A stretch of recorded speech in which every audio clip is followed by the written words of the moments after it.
అందరికీ నమస్కారం అండి. నా పేరు కృష్ణదీప్తి. కల్పనాదేవి కలం పేరుతో గాయత్రీదేవి గారు రచించిన జ్ఞానోదయం నవల 3వ భాగాన్ని చదువుతున్నాను. కృష్ణ చైతన్య చెప్పిన మాటలు విని రోజా, ఆమెతో పాటుగా ఆ రౌడీలు కూడా నవ్వి, అంత మొనగాడివా నువ్వు? అయితేరా, ఆలోచిస్తావెందుకు అన్నారు వెటకారంగా. ఇక మీ కర్మ, నా తప్పేమీ లేదు. మీరంతగా ముచ్చట పడుతూ ఉంటే కాదంటం భావ్యం కాదుగా. కమాన్, మీకు శాంపిల్ డోస్ చూపిస్తానులేండి. లేకపోతే మీరు అన్యాయంగా చచ్చిపోతే మీ పెళ్ళాం బిడ్డలు నాకు పడి ఏడుస్తారు.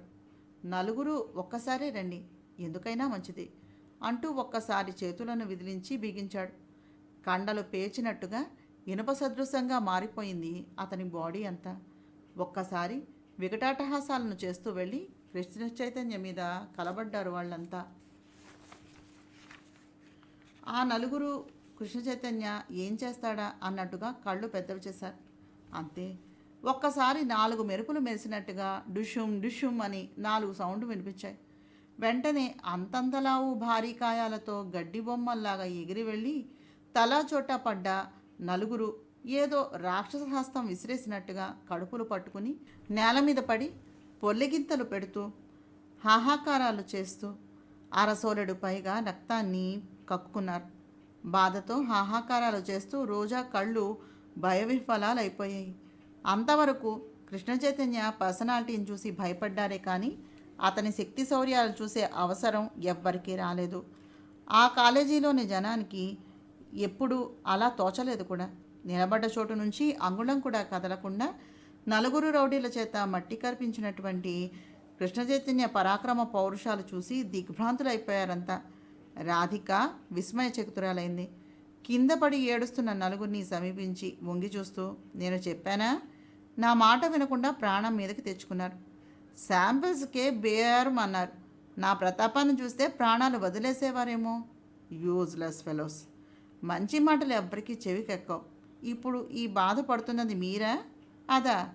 చూడండి ఎలా చల్లగా జారుకుంటోందో అని రోజాని చూపించి వీరన్న వైపు చూసి సైగ చేసి ఆ నలుగురి పొత్తి కడుపుల దగ్గర నరాలు మృదువుగా నిమిరి ఒక్కసారి అబ్బా అనిపించి గిలిగింతలు పెట్టాడు.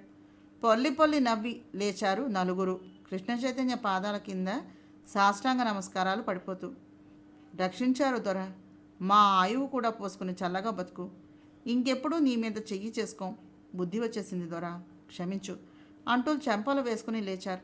వాళ్ళ భుజాలను తట్టి వీరన్న ఇచ్చిన వ్యాలెట్లోని డబ్బును తీసి ఇస్తూ, మీ పెళ్ళాం బిడ్డలతోటి పండగ చేసుకోండి పోండి అని నవ్వి షర్టు వేసుకుంటూ అలవోకగా చెట్టు చాటున ఒదిగినట్టుగా నిలబడిన రాధిక వైపు చూసి చిలిపిగా కన్ను గీటి మరీ వెళ్ళిపోయాడు కృష్ణ చైతన్య.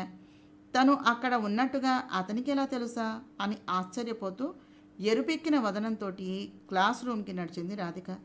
మరునాటికి రోజా కారు దిగి అక్కడే నిలబడి ఉన్న కృష్ణ చైతన్య రాగానే నవ్వుతూ, హాయ్ హ్యాండ్సమ్ అంటూ చెయ్యి అందించింది.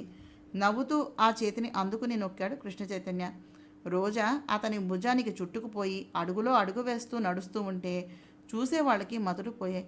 ఇక ప్రదర్శనలు చాలు, వస్తాను అని నవ్వేసి ఆమెను వదిలించుకుని వెళ్ళిపోయాడు కృష్ణ చైతన్య. నిన్న అతని మీద కారాలు మిరియాలు నూరి ఈవేళ కలేసుకుని తిరుగుతున్నావేంటి అంది లైల. ఆ సాయంత్రం వచ్చేస్తూ ఉండగా రోజాని ఆపి, నిన్న రాత్రి కృష్ణ పక్కన నిద్రించాను. అలాంటి మగవాడితో ఒక్క రాత్రి గడిపినా ఆడదాని జన్మ సార్థకం కాదు. ఏం సుఖం, ఎంత బాగా ఉంటాడు. ఆనంద సామ్రాజ్యాన్ని సృష్టించగల చాతుర్యం, రసికత అంతా అతని సొత్తు అంది పరవశంగా. రాధిక ఆమె వైపు విస్మయంగా చూసింది. నీకింక పెళ్ళవుతుందా, ఇంత పబ్లిక్గా చెప్పుకుంటున్నావు అంది లైలా. వరుడు సిద్ధంగానే ఉన్నాడు మా బావ, వాడికి నేనంటే పిచ్చి ప్రేమ అంది రోజా నవ్వేస్తూ. నువ్వు వెళ్ళావా లేక అతను రమ్మన్నాడా అంది లైలా వదలకుండా ఆరాలు తీస్తూ. వస్తానని ఫోన్ చేశాను, అతను కూడా రమ్మన్నాడు. మరి శీలం? శీలమా గీలమా అదంతా జాంతనై, ఇలాంటి అవకాశం వదులుకుంటే మళ్ళీ రాదు అంది. ఇంకో వారం గడిచేసరికి మరో సంఘటన రాధికను చాలా బాధ పెట్టేసింది. సంజీవితోటి సర్వసాధారణంగా లంచ్ టైంలోనే కలుస్తుంది రాధిక. రాజేంద్ర ప్రసాద్ 2-3 సార్లు ఏకాంతంగా మాట్లాడాలి, అవకాశం ఇమ్మని గులాబీని అందిస్తూ కోరాడు రాధికని. మౌనంగా ఉండిపోయిన రాధిక ఆ సంగతి సంజీవి దగ్గర ప్రస్తావించింది. మనసులోని కష్టసుఖాలు అతనికి చెప్పడమే అలవాటు. మరి కృష్ణ చైతన్య ఊరుకుంటాడా అన్నాడు సంజీవి. ఊరుకోక పోవటానికి నేనేమీ అతన్ని కోరుకోవటం లేదుగా అంది రాధిక. మరి రాజేంద్ర ప్రసాద్ని కోరుకుంటున్నారా? లోతుగా చూస్తూ అడిగాడు ఆమె కళ్ళల్లోనికి. ఊహు, ఆ ఉద్దేశం ఈ జన్మలో కలగదు అంది భయంగా. ఇంకెవరిని వరిస్తున్నట్టు అనుమానంగా చూశాడు. వరించడం, ప్రేమించడం, మోహించడం అనే పదాలు నాకు తెలియవు. నాకు తెలిసింది అభిమానించటం అంతే అంది నవ్వుతూ. మీ అభిమానానికి పాత్రుడైన ఆ అదృష్టవంతుడు ఎవరో అన్నాడు ఆసక్తిగా చూస్తూ. చెబుతాను, ముందు మీ గురించి నాకు కొంచెం చెప్పండి అంది రాధిక సంజీవిని చూస్తూ. ప్రత్యేకించి అంత వినదగ్గ చరిత్ర ఏమీ నాకు లేదండి. అయినా అడిగారు కనుక చెప్తున్నాను. నేను అనాథను. తల్లెవరో తండ్రెవరో తెలియని పసితనంలోనే రోడ్డు మీద ఆకలికి ఏడుస్తూ తిరుగుతూ ఉంటే ఒక గుడ్డివాడు చేరదీసి తను అడుక్కు తిన్న అన్నం పెట్టి 7 ఏళ్ల వరకు పెంచాడు. తర్వాత రోడ్డు ప్రమాదంలో పోయాడు. అప్పటి నుంచి ఎవరు ఏం పని చేస్తే అవి చేస్తూ వాడిచ్చే డబ్బులతోటి పొట్ట పోసుకునేవాడిని. రాత్రిళ్ళు ఆ వీధిలోనే ఉండే ఒక పంతులు గారి దగ్గర తెలుగు అక్షరాలు నేర్చుకుని చదవటం, రాయటం నేర్చుకున్నా. ఆ తర్వాత పగలంతా కష్టపడి ఆ వచ్చిన దాంతో రాత్రి బడిలో చదువుకుని 20 వచ్చేసరికి 10th పాస్ అయ్యాను. ఇంకా చదువుకుని కనీసం డిగ్రీ అయినా చెయ్యాలని 2 ఏళ్ళు కష్టపడి ఇంటర్ పరీక్షలు రాస్తూనే సంపాదించి పొదుపు చేసుకుని ఈ కాలేజీలో జాయిన్ అయ్యాను. ఈ సంవత్సరం కష్టపడితే డిగ్రీ వచ్చేస్తుంది. వంట చేసుకుని తింటాను. తెల్లవారుజామున పాల ప్యాకెట్లు అమ్ముతాను. 5 to 7 వరకు, 7 to 9 వరకు పేపర్స్ సప్లై చేస్తాను. తర్వాత రాత్రి అన్నం తినేసి మరి కొంచెం బాక్స్లో పెట్టుకుని కాలేజీకి తెచ్చుకుంటాను. కాలేజీ అయిపోయాక ఇంటికి వెళ్ళి వంట చేసుకుంటూ ట్యూషన్స్ చెప్తాను. నెలకి వచ్చేసరికి సొమ్ము కొద్దిగా బ్యాంకులో వేసుకుని మిగిలిన దాంతో ఫీజులు, పుస్తకాలు కొనుక్కుని ఇలా డిగ్రీ వెలగబెడుతున్నాను. నా అదృష్టం వల్ల మంచి ఇంటి వాళ్ళు దొరికారు. వాళ్ళ మనవలు నన్ను అన్నయ్య అని పిలుస్తారు. పండగలు పబ్బాలు వస్తే చుట్టుపక్కల వాళ్ళంతా అవి ఇవి ఇస్తారు. ఏదో అందరి మంచితనంతోనూ 25 ఏళ్ళు బతికేశాను. ఈ సంవత్సరం గండం తప్పితే ఏదైనా ఉద్యోగాన్ని చూసుకుని పెళ్లి చేసుకోవాలనే కోరిక ఉంది. గండం తప్పకపోతే నా చరిత్ర ముగిసిపోతుంది. అనాథగా ఈ ప్రపంచంలోకి వచ్చాను, అనాథగానే పోతాను అంటూ ఉంటే చప్పున అతని నోటిని మూసేసిన రాధిక, నిన్నటి వరకే మీరు అనాథ, ఈ రోజు నుంచి సనాథ అంది నిదానంగా చూస్తూ. సనాథ అంటే? కళ్ళు పెద్దవి చేశాడు. మరో అనాథ అయిన ఈ రాధికతోటి స్నేహం కలిసింది కదా, అందుకే సనాథ అంది నవ్వుతూ. అంతేనా? ఇంకేమో అనుకుని భయపడ్డాను అన్నాడు నవ్వుతూ. ఇంకేమనుకున్నారు? మీరు అభిమానిస్తున్న జీవిని నేనేనేమోనని అన్నాడు లేచి నడుస్తూ. దానికి భయపడ్డం ఎందుకండి? అతన్ని అనుసరించింది రాధిక. తెలియకనే అడుగుతున్నావా? సారీ, అడుగుతున్నారా అన్నాడు సంజీవి. నిజంగా తెలియకనే అడుగుతున్నాను. నేను మిమ్మల్ని అభిమానిస్తే తప్పేమిటి? ఈ కాలేజీలో ఏ అబ్బాయి మిమ్మల్ని కన్నెత్తి చూడకపోవడానికి కారణం ఏమిటనుకుంటున్నారు అన్నాడు సంజీవి చిరునవ్వుతోటి. నాకెలా తెలుస్తుంది అంది రాధిక అతన్నే గమనిస్తూ.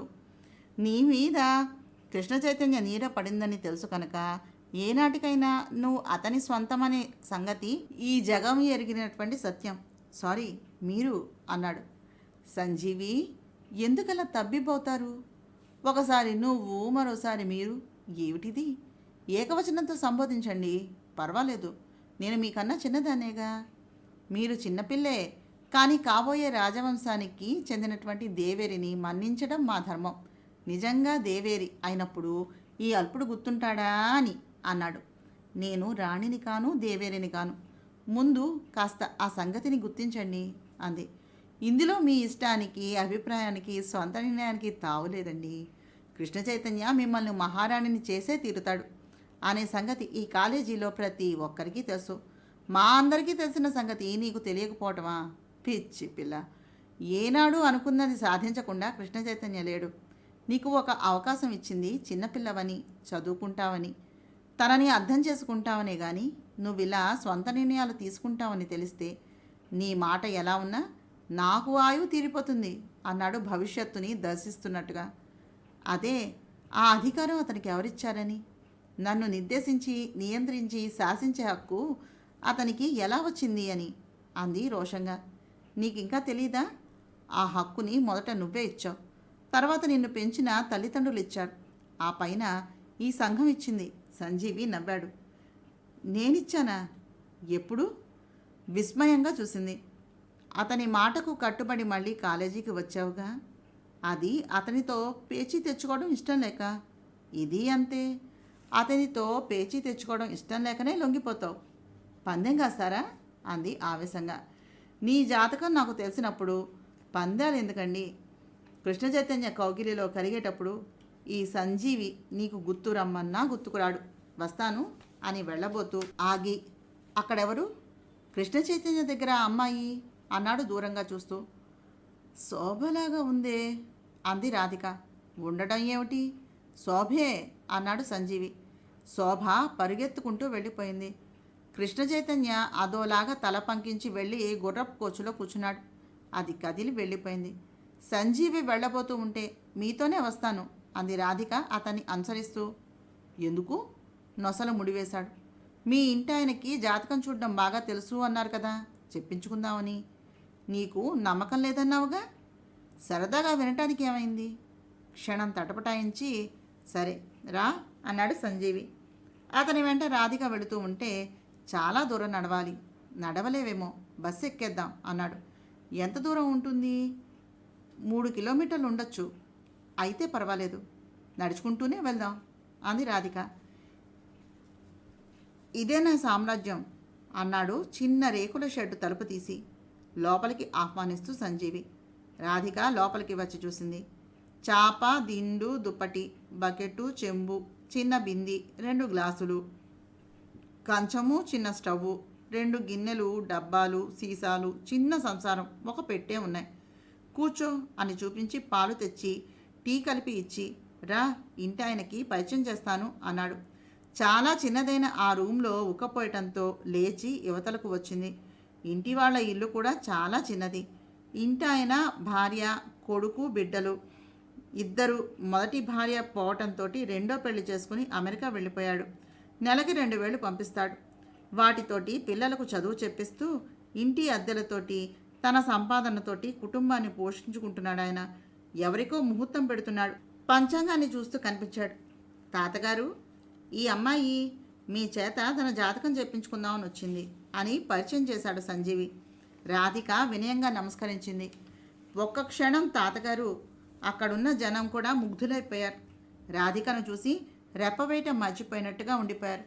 రాధిక ఇబ్బందిగా నవ్వటంతో ఈ లోకంలోనికి వచ్చి కూర్చోమ్మా అన్నారాయన. రాధిక కూర్చుంది. నేను వెళ్ళి వంట పని చూసుకుంటాను, ట్యూషన్ పిల్లలు వస్తారు అని చెప్పి వెళ్ళిపోయాడు సంజీవి. ముహూర్తం పెట్టి వాళ్లను పంపించి ముక్కు మీదకు జారిన కళ్ళజోడును చూస్తూ, ఇలా దగ్గరగా రా తల్లి అన్నారాయన. రాధిక ఆయన ముందు కూర్చుంది. ఇప్పుడు నా ఫీజు 25 రూపాయలు. నేను చెప్పింది జరిగితే 116 జవారు పెట్టాలి, సరేనా అన్నారాయన.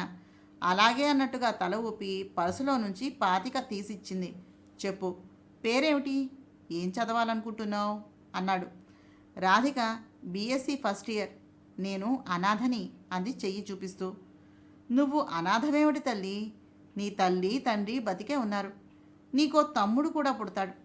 ఎంత మంచి జాతకం తల్లి, 10 మంది మేలు కోసమని పాటుపడతావు. నీ చదువు మాత్రం సాగదు. అనుకోకుండా ఇష్టం లేని పెళ్లి చేసుకుంటావు. ఆ భర్త ఆ రోజే అని ఆపి నవ్వేసి, నీ భర్త మహారాజు, కోటీశ్వరుడు, వరించి పెళ్ళాడి పూలల్లో పెట్టుకుని పూజించుకుంటాడు. సవతి పిల్లలు ఉన్న నీ అత్త, మామ, ఆడపడుచులు అంతా నీ మాటే వేదవాకుగా బతుకుతారు. నీ సవితి వల్ల చాలా కష్టపడి చివరికి ఆవిడను కూడా జయిస్తావు. మేడల్లో, కారు, దాసీ జనంతో సేవలంతావు. అష్టైశ్వర్యాలతోటి తులతూగుతావు. నీకు 2 సంతానం. నీ వల్లనే ఆ వంశం నిలబడి అభివృద్ధి చెందుతుంది. ఇంకా 2-3 నెలల్లో నీ జీవితం రకరకాల మరుపులు తిరుగుతుంది. కష్టం మీద BA పూర్తి చేసి ప్రజాహిత కార్యక్రమాలు, బాధ్యతలు వహించి మంచి పేరు ప్రతిష్టలను పొందుతావు, పెద్దింటి కోడలై తల్లిదండ్రుల్ని సంతోషపెడతావు అని ఆయన చెప్పుకుపోతూ ఉంటే, తాతగారు నాకు తల్లి తండ్రి లేరండి, అనాథను నేను, అంది రాధిక మళ్ళీ.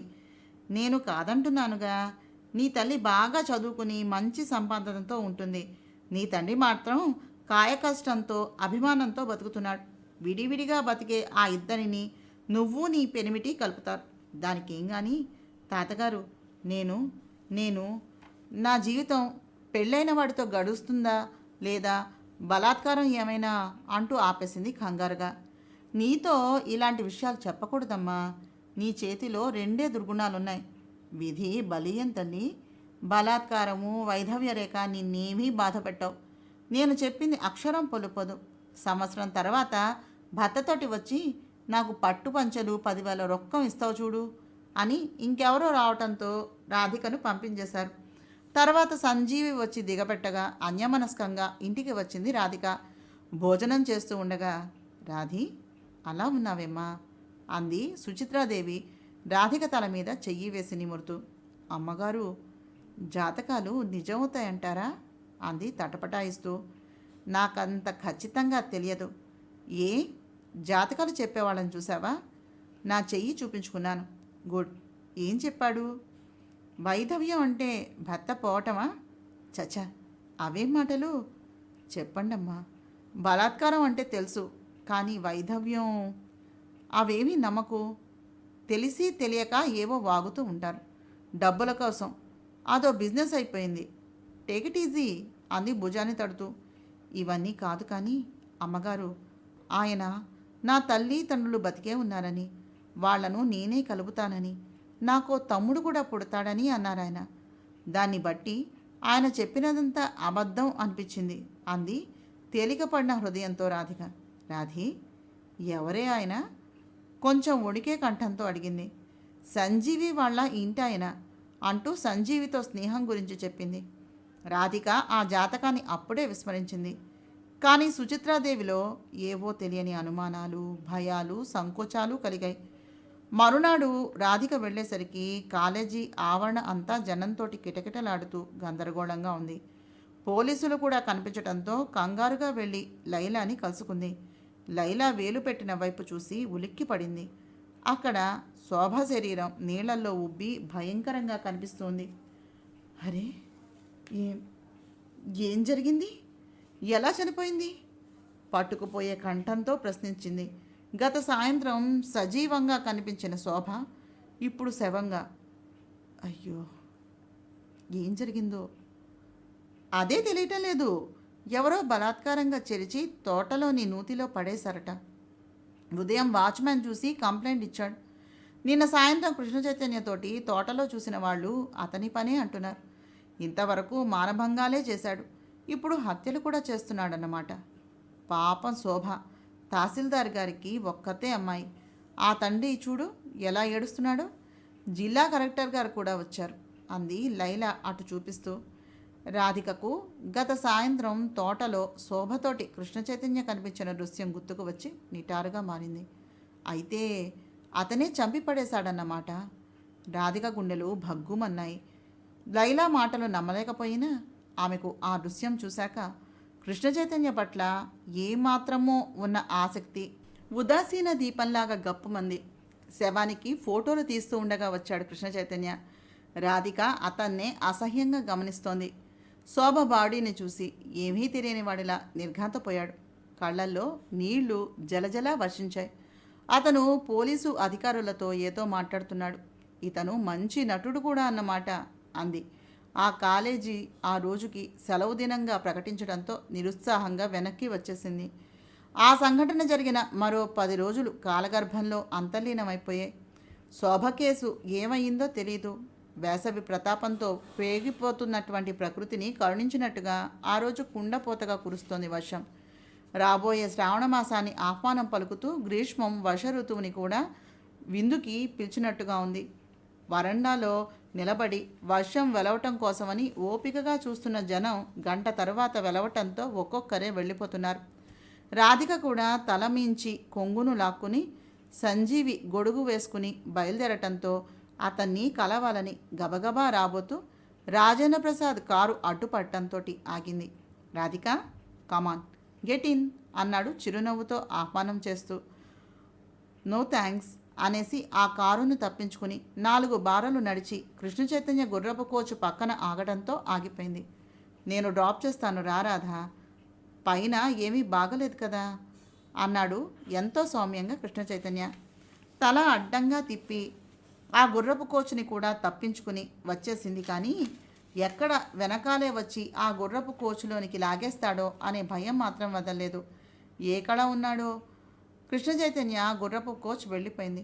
రాధిక త్వరగా నడిచి వెళ్ళి సంజీవిని కలుసుకుని, కాస్త ఆ గొడుగులో నాకు కూడా చోటు ఇవ్వకూడదా అంది నవ్వుతూ. నువ్వు వెళ్ళలేదా అన్నాడు ఆశ్చర్యంగా చూస్తూ. వర్షంలో ఎలా వెళ్తాను అంది రాధిక. నువ్వు కృష్ణ చైతన్యతోనూ రాజేంద్ర ప్రసాద్తోనూ వెళ్ళి ఉంటావు అనుకున్నాను అని రాధికకు కూడా గొడుగు పడుతూ. వాళ్ళు పిలవలేదా అన్నాడు సంజీవి. పిలిచారు, నేను వెళ్ళలేదు అంది రాధిక. నిజంగా వాళ్ళు పిలిచారా?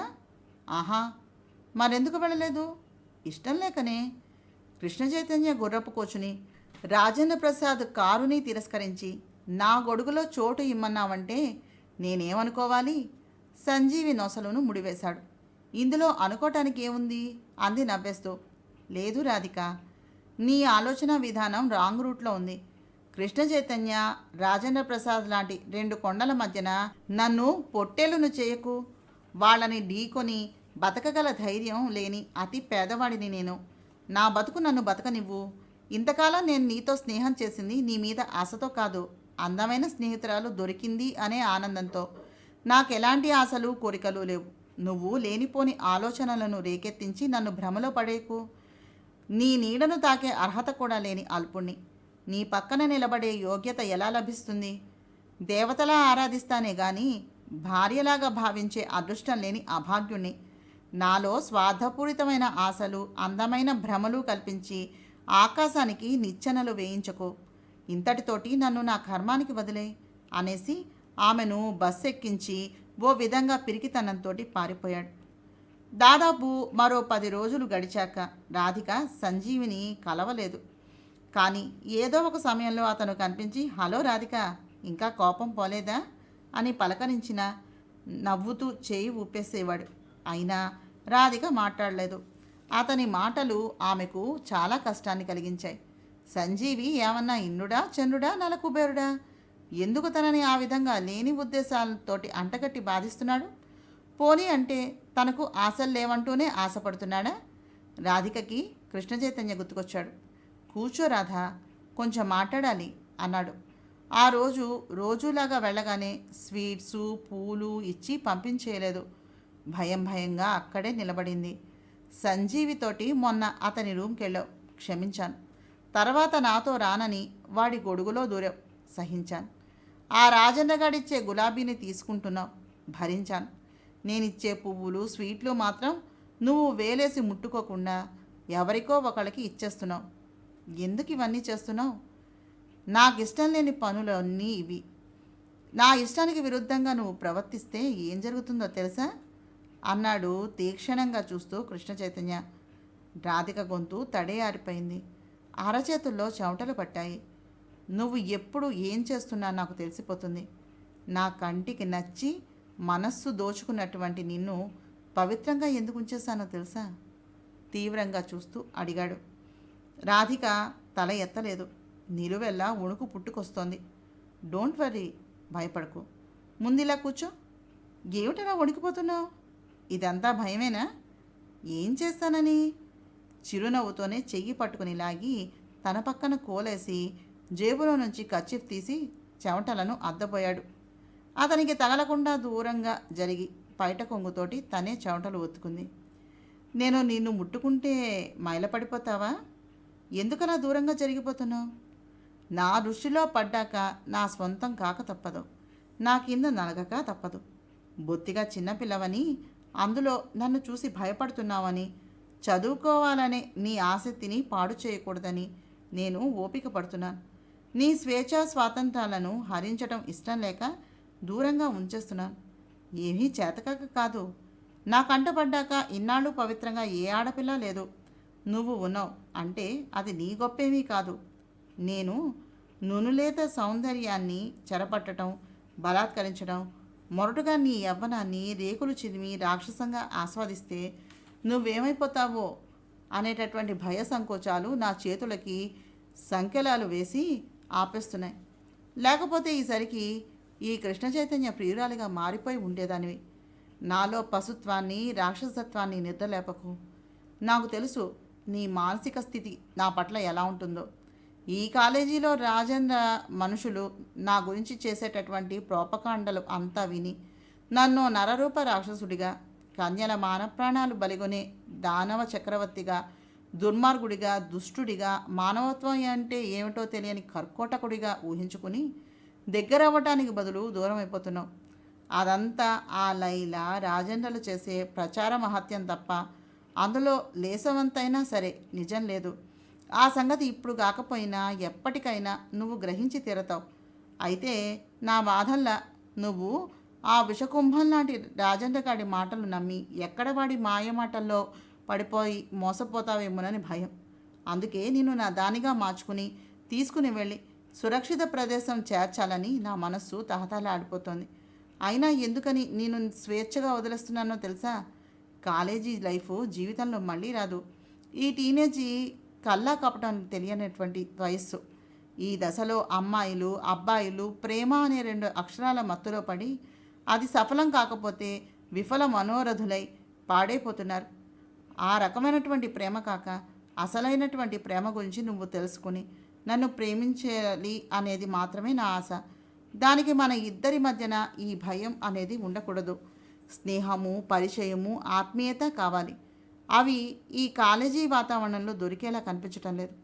నువ్వు నన్ను ప్రేమించాలంటే అక్కడ నువ్వు నేను మాత్రమే ఉండాలి. అలాంటి ఏకాంతం ఇక్కడ దొరకదని అర్థమవుతోంది. ఆ రకమైన ఏకాంతం నీకు నా దగ్గరే దొరుకుతుంది. అందుకే నిన్ను నా వెంట నా ఇంటికి తీసుకుని వెళ్ళిపోవాలని నిశ్చయించుకున్నాను అన్నాడు సాలోచనగా కృష్ణ చైతన్య తన ధోరణిలో తను ఉండి చెప్పుకుపోతూ. అది వింటూనే రాధిక గుండెలు గుబేలుమన్నాయి. ఆపాదమస్తకం వణికిపోయింది ఆమె. మా నాన్నగారేమో ఇది శూన్యమాసమని, శ్రావణమాసం వచ్చేంత వరకు ఆగమని అంటున్నారు. అతీకాక ఆయనకి ఈ మధ్యన పెద్దగా ఒంట్లో బాగుండక నలతగా ఉండి బిజినెస్ పనులు నాకు అప్పగించేస్తున్నారు. కొద్దిగా ఇన్కమ్ ట్యాక్స్ గొడవల్లో ఉన్నాం.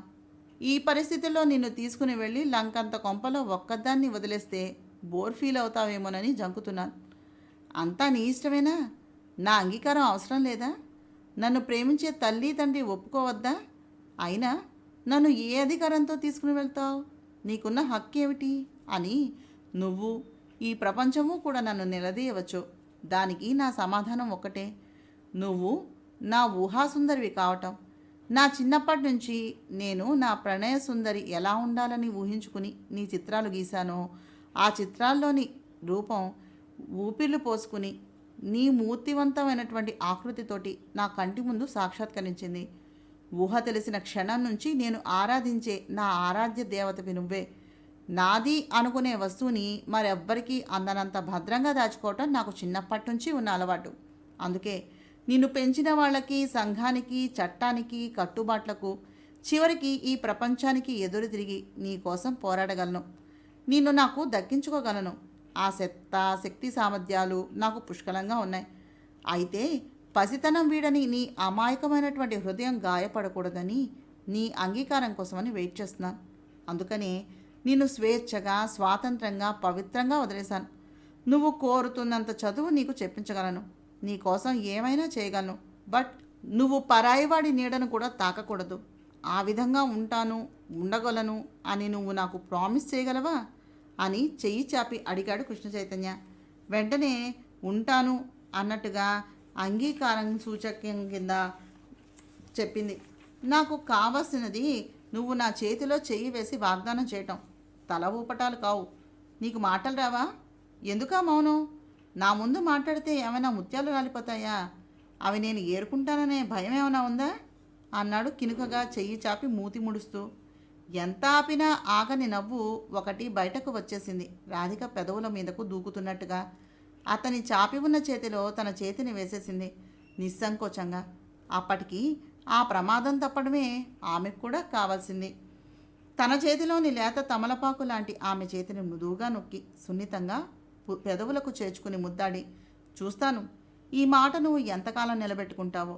నాకు భయపడి నువ్వు మరో అబ్బాయిని పెళ్లి చేసుకోవాలనే ప్రయత్నం చేస్తే మాత్రం నా ఆగ్రహానికి బలైపోతావు. ఇప్పటికి నేను మర్యాదగా వదిలేస్తున్నాను. ఇచ్చిన ఈ వాగ్దానాన్ని మాత్రం మర్చిపోకు. అది నీకే ప్రమాదం. Okay, now you can go అన్నాడు ఆమె చెయ్యి వదిలేసి లేస్తూ కృష్ణ చైతన్య. బతుకు జీవుడా అన్నట్టుగా రాధిక ఇంటికి వచ్చేసింది. డాక్టర్ సుచిత్రాదేవి దగ్గర ఏమీ దాచకుండా చెప్పేసింది కూడాను. సుచిత్రాదేవికి ఆ సంఘటన, ఆ వార్నింగ్ కూడా విపరీతమైనటువంటి భయాందోళనలను రేకెత్తించాయి. కల్పనాదేవి కలం పేరుతో గాయత్రీదేవి గారు రచించినటువంటి జ్ఞానోదయం నవలను చదువుతున్న నా ప్రయత్నం మీకు నచ్చినట్లయితే తప్పకుండా మా ఛానల్ సబ్స్క్రైబ్ చేసి, షేర్ చేసి, లైక్ చేసి, కామెంట్ చేయండి. నమస్తే.